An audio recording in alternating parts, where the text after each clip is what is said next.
Hi, my name is Caitlin, and today I want to talk to you about personalized learning in comparison to 4 North Atlanta school districts.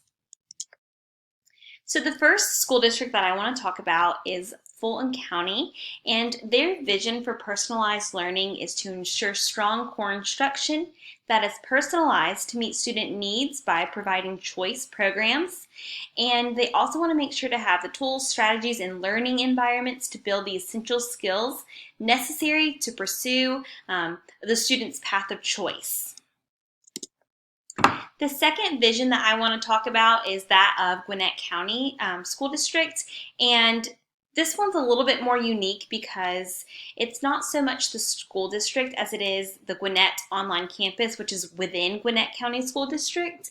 But needless to say, their goal is that they want to develop personalized learning courses to empower students to exceed their potential through individualized learning paths designed to support and enrich every learning outcome.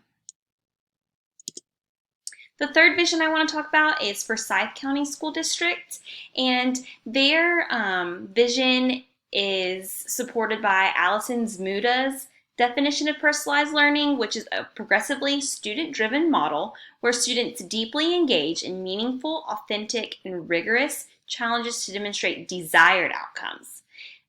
Based on this belief, their principle is mastery-based learning, authentic experiences, student ownership, technology enhanced, and equity by design. And the fourth county that I want to talk about specifically is Henry County. And their vision is a little bit more specific than the previous three that I read. Their foundation for the vision rests on 2 core beliefs, which is student agency in their own learning, and that schools have the autonomy in determining how they're implementing personalized learning, but supported by the district. So some similarities between Henry County School District and Fulton County School District is that they're both focusing on standards mastery frameworks. So regardless of the personalized learning, they're still wanting to make sure that students are mastering the content. They also both place an emphasis on authenticity and choice and voice. So students choosing their own pathway, students choosing their way of showing mastery. Third, they both design their learning based off of learner profiles, and this is done in the earliest stages of planning. So whether it be I think Henry County, it was their first step would be the learner profile, and Fulton County, it was like their second step. So both of them are really focused on having students know what learning style they have, their profiles, how they learn best, and how they show the mastery of their learning best. Both districts also have technology embedded in their personalized learning, and they do this in a brick and mortar. So like your traditional classrooms, you're going to see personalized learning in these school districts. And then the last similarity is that they have various strategies and paths in ensuring mastery and skill. So that kind of goes back to the learner profiles and the authenticity and choice and voice, is that through these you're getting various strategies and paths in ensuring the mastery and skills. Now, similarities between Gwinnett County and Forsyth County is that they're going to be using technology to enhance their personalized learning. And both of these counties are very data-driven. So they're looking at data to support personalized learning and mastery. And this is going to be, to support the success of personalized learning, as well as data to progress a student. Importance is also placed on feedback, whether that is a student seeking feedback or a student providing feedback, both to improve. Learning is flexible in the performance task and the pace the student is participating in the course and in the pathways. And then quality instruction is delivered in a variety of mediums. So again, they too are both using several strategies to ensure personalized learning pathways in instruction delivery. And then lastly, both of these counties are using personalized learning for the acceleration and remediation. So they're trying to accelerate students, but also using it to close any learning gaps that a student may have. Now to discuss some differences between some of the counties. So looking at Fulton County and Gwinnett County, Fulton County uses personalized learning within the classroom, whereas Gwinnett County only uses it at the Gwinnett Online Campus, which is only an online platform. Now, a student can participate in the Gwinnett Online Campus while also in a brick and mortar school, so they can do kind of like an a la carte method of using the personalized learning, but you're not going to see the personalized learning in every classroom or within schools in Gwinnett County. It's more so only on the Gwinnett Online Campus. Fulton County lists the 6 specific steps in which they have developed to incorporate the personalized learning, which is different. Gwinnett County, because they're only using it through the Gwinnett Online Campus and it is personalized, they don't have really steps listed out. And then Fulton County also offers it to all grade levels across the board, whereas Gwinnett County is only offering it for Gwinnett Online students 4th through 12th grade. And Gwinnett uses their own set of quality plus teaching strategies to deliver the content in a variety of ways. Now, when looking at Henry County versus Forsyth County, Henry County places an emphasis on communication, collaboration, creativity, and critical thinking. They also have autonomy with implementation, like I mentioned in their vision. The district has to support that decision that they make, but essentially each school has their autonomy of implementation, and which means each school can do it differently.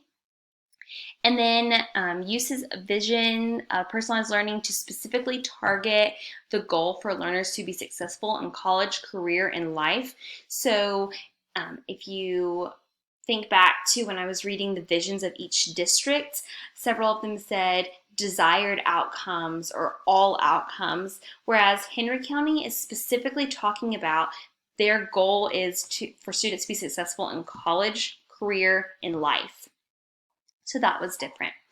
And then with Forsyth County, they use a design thinking format where they go through the steps of empathize, define, ideate, prototype, and then test. And that's kind of how they show mastery and deliver content learning.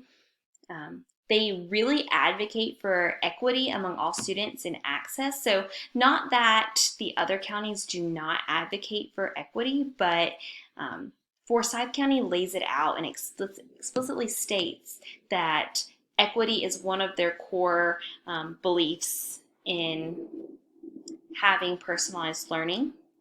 And then the third difference for Forsyth County is that like I mentioned, their vision is for desired outcomes. So whatever students' set goal academically or desired outcome is, that's what they're wanting to use personalized learning for. Again, in contrast, Henry County is wanting to use it for success in college, career, and life, which could be what a desired outcome would be of a student. However, theirs is just more kind of open-ended.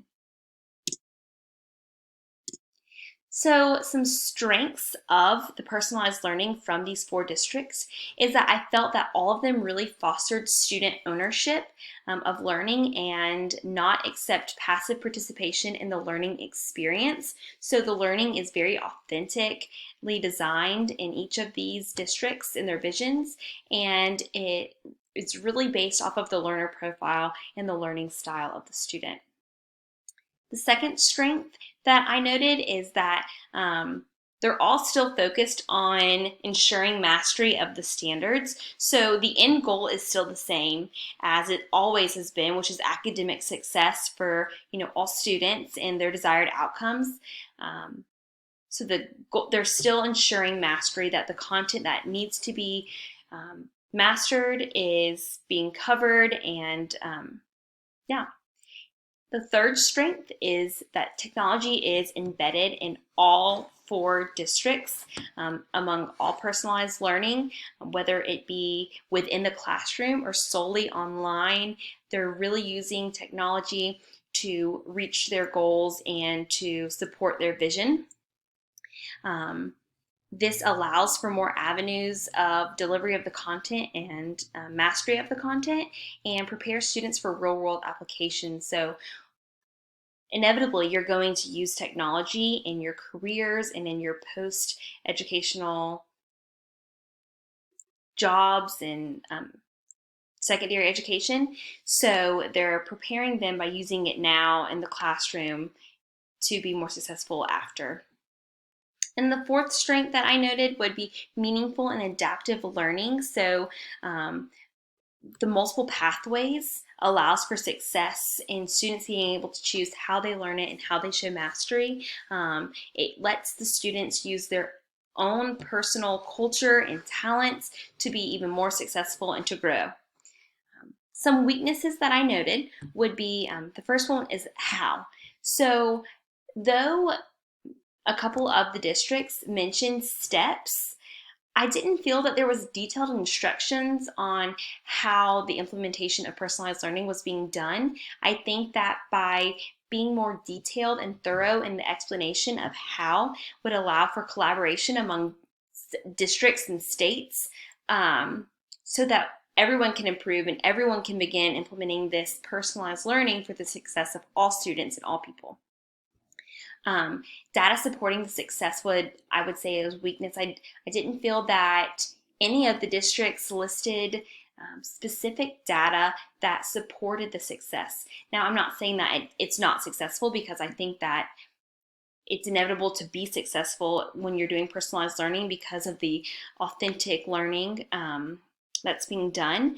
But I feel that the schools could use that data to support the success, to create more participation in students wanting to be involved in the personalized learning, for parents to want their students to be involved in the personalized learning, and to force leaders to become advocates and proactive about personalized learning. The third weakness that I noted would be plans for equity. Now, I did mention that Forsyth County talks specifically about equity, but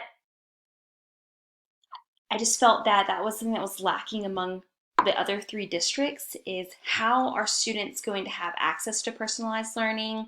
How is technology going to be provided to students to have this opportunity and to be successful? And lastly, making personalized learning the norm among all classrooms within all schools. So we have trial schools or cohorts, and then with Gwinnett you only have the online campus doing it. But I feel that personalized learning needs to be readily available in all classrooms, in all content areas, so that again all students are able to have the opportunity at this and to be successful.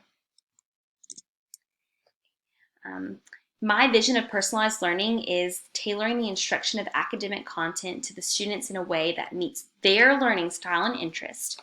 This adaptive learning provides students with a means of individualizing performance, tasks, pace, and paths to show mastery and take ownership of their learning. And the educational system is ever changing, and just like technology is, which plays a vital role in today's curriculum, technology meets many of the needs in providing students with individualized learning. The importance of personalized learning boils down to student ownership. When education is personalized, students gain autonomy of their learning, making it authentic and allowing for them to take complete ownership. Authentic learning that is delivered to students in a way that fits their individualized learning style ensures academic success and eliminates passive participation in the learning experience. And these are my references for this presentation. Thank you.